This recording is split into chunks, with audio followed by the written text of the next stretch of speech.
For someone who might not know what Curtains the musical is, what is it about? Oh, well, it is a murder mystery, but it's a musical comedy.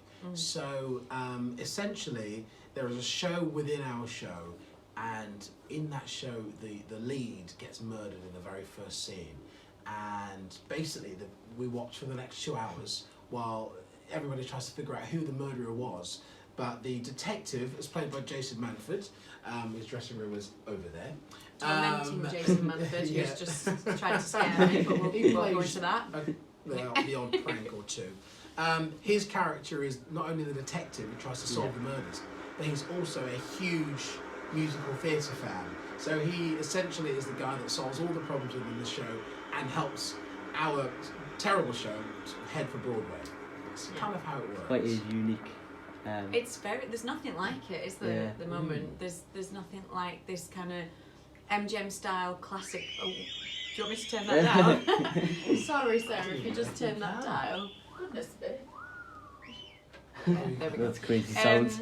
Yeah, no, there's nothing like this musical out there at the moment. It's old school MGM style, like what Ray was saying, a murder mystery. There's some romance in there. There's beautiful songs. It's Candor and Ebb, amazing choreography and dance routines. And it's not a jukebox musical. It's not a film musical. It's an original musical. By Candor and Ebb in 2020. So yeah, it's. So is that what attracted you to do it? Because it was quite unique and. Yeah, what attracted myself was actually the creative team, so the director and the choreographer and the musical director and the cast. I was like, I have to do this. Yeah. Like, this is a good team. So that's kind of what attracted me. And then I read the script and I was like, thank you. Yeah. Yeah, it was amazing. I guess I knew it was a Candor and Ebb show, and you know, when they've written the likes of Cabaret in Chicago, and this is the first time it will have ever been done in the UK. Yeah. Well, that's huge. I'd known Jason and Carley as mates for years, so for me doing my first sort of principal role in a musical, to have your friends already on board, that's another huge plus. Yeah. It's something it helps that intimidation factor of going to a big group for the very first time. It sort of reduces that a little bit. Yeah. And then you get to read the script, and I remember reading it on the train on the way to a job, and I was the one in the carriage who was just constantly laughing. Yeah. But people would have thought, is he all right? That's a good sign. He seems to be laughing at something, and it was our show. So hopefully we have people that come and love the show and leave the theatres laughing. Is there any similarities between you and your characters? I look a lot like her. I don't even look like her, actually. You do look very with the much wig, like with the her. wig. Yeah. For myself, well, Georgia is an ex-performer who goes into being a lyricist with her husband, and we're estranged when the show opens. And so I guess that performing side of her, I play her, so she's really, that was her life, that is who she is, and she just happens to be a lyricist as well.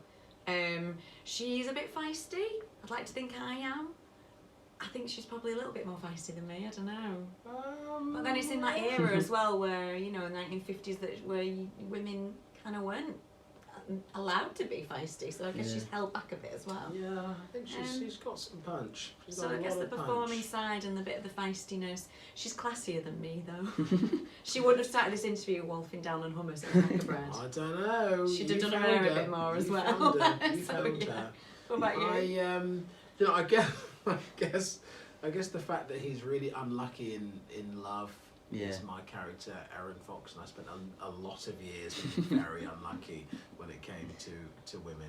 I think you've more than made up for it now with the wonderful Portia. Well, I got very lucky. I got very lucky with two of the leading ladies in my life, to be honest, because this one right here is also incredible. So, but he's very intense as Aaron Fox. He loves his music, and he loves his work, and he also loves his former partner.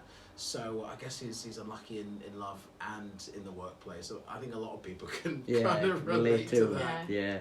Is there anything about the show that stands out for you? Like a moment in it that there's so many. There are so many. It's just so nice making people laugh. Mm-hmm. Oh, it's just such a wonderful tonic, and especially in this kind of era that we're going through since 2016 pretty much. It's nice to be making people laugh and have escapism. I cannot wait. I anticipate the lines that get the big laughs. Yeah. And I'm like that. I'm waiting. It's really and it hard happens, not it's like, to laugh before they happen. I know. And you're so aware of yourself. Am I giving this It's away? coming. It's coming. Yeah. Okay. I And gave it away. and I'm kind of unfortunate in a way that it's not on me to deliver those lines because I think I'd just ruin them with the excitement of getting them out. The big dance numbers I love.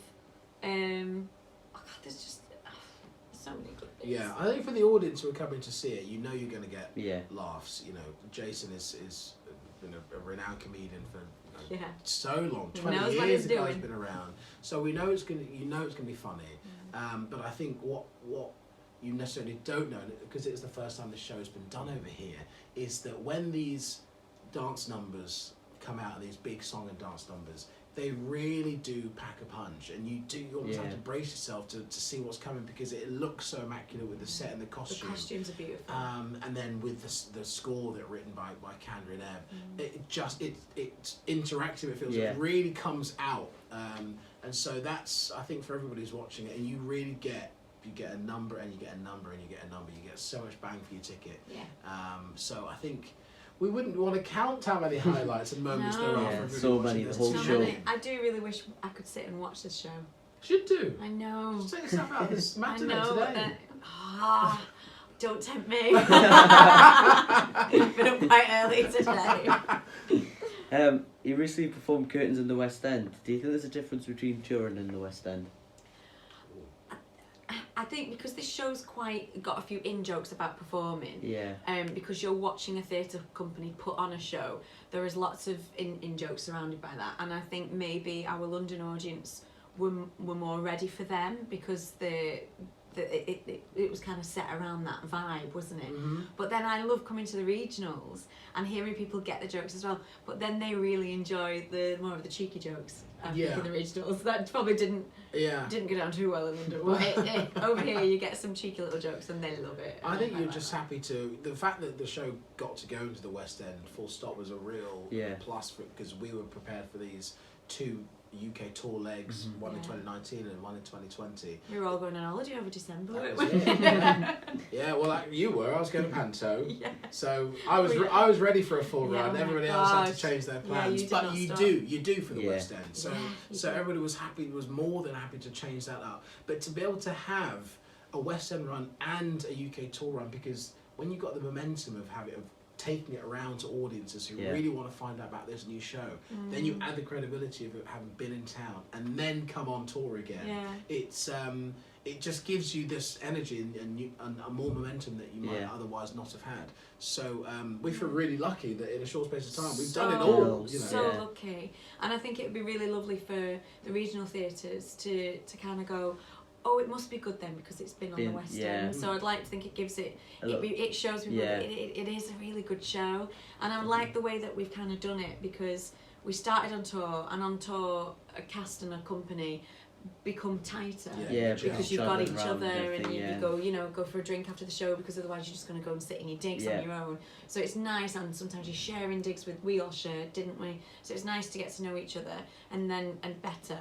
And then have that bond, and then we had a little break in town where everyone got to see the family and go home, and then we're back on tour again, so it's kind of give it an extra push, doesn't it? It's nice. I love being on tour with these. We have a good time. Yeah, we do. So how do you spend time while you're touring? Is it just going for drinks and chilling out? Greg's? God, if Greg's want to send us any free stuff, I tell you. I mean, one of our girls, Emma, is from Newcastle, so she was like, wait till we get here, there's going to be so many Gregs. There's one on every street. Oh my God, I love it. Because our rehearsal was right next to a Greg's, so we were always getting vegan sausage rolls there. How many mentions is that? 12? I don't know, it's quite a few. But we have, because there's been quite a few rehearsals as well, but now we're thinking of, some of you are thinking of going to Spa on Thursday, aren't you? And then I like the idea, and we've all said, haven't we, that everywhere we go, let's try and spend a day at least where we go sightseeing all those places that you're meant to see. So I've been told to go the coast here, and to Beamish. Oh, Beamish is good, I want to celebrate our wonderful country, and you get paid to go and visit these places. I want to go and see these places. We did.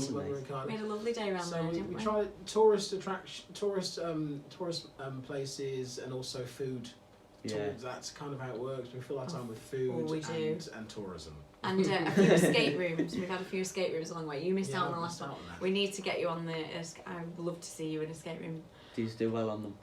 We got out. We managed to get out, but I want to see you on one because he's so calm and lovely, and I just want to Calm. see you freak out in the last I 5 minutes. think you'd be surprised because you'd see me being calm, but actually because my mind has gone somewhere completely different. You've just been a corner Just officer. happily getting locked away in a room. Yeah.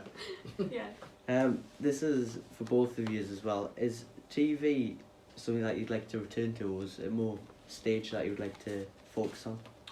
Well, I am very lucky that I'm doing them all at the same time. Yeah. Kind of. The idea was for me doing stage work as well as doing broadcast and TV and radio.